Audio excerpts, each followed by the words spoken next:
and you see some of the most beautiful things that you can imagine, and you take a turn and there's an ugly scar of a pipeline or a compressor station or a strip mine. Every time you look at news reports, how many, pipelines have failed? How many fires have there been? Adding another dangerous, toxic, polluting industry was just, I think, more than people could take or were willing to bear. Their water supply was ruined. People were sick. Cattle were dying. Same scenario over and over and over again. The number of times that people said, well, you can't fight a big oil company. They're just going to get it anyway. So you may as well take the money.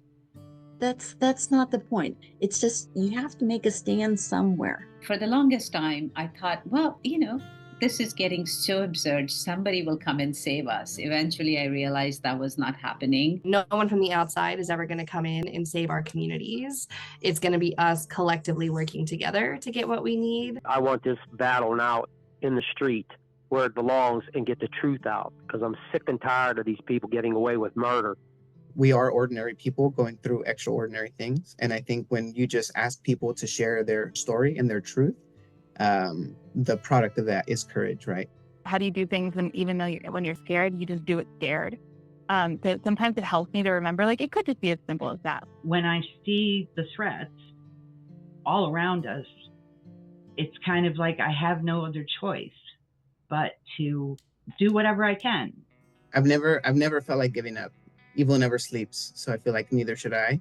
But I don't think evil does self-care. And I think, if we do self-care a little bit, it'll help us survive in the fight a little bit longer. These are long fights. They can be fatiguing and exhausting. And sometimes we just need to think about things differently. Keep rooted in your heart and that sense of responsibility and why you're really doing this, and you'll figure it out. And take some deep breaths. You don't have to do everything, and it's not all on your shoulders. Take a walk in the woods. I mean, honestly, I can't think of any better therapy. Take a walk in the woods and just try to calm your mind. Setting boundaries doesn't just maintain your health and well-being to be in this for the long haul, but actually open space for more leaders to come into this work.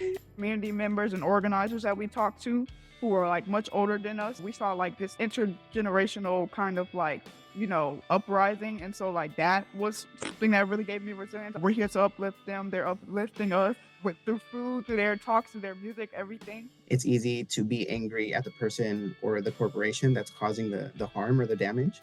But I think talking as often as we can with the people in the fight about the stuff that we're grateful for really opens our eyes as to why we're doing this. What gives me resilience is that sense of community in the coalition. And just in daily life, what will get us through all of this is each other.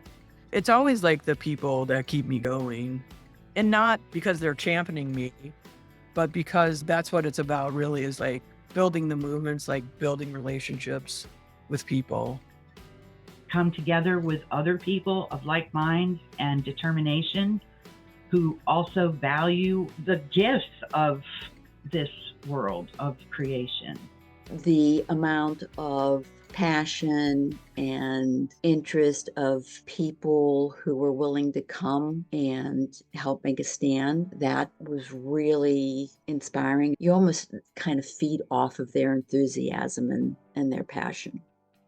I'm doing it for my children because I want my legacy to continue of our, ancestors. I want to be a good ancestor one day. So I'm being a good descendant right now. We have to organize across and outward from the places that we are and the places where we have the influence that we do.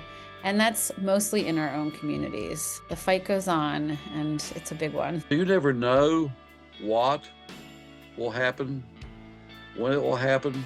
You just got to keep fighting, because something will happen, totally unexpected, or maybe expected, that will change the course of what's going on. If we give up, they win.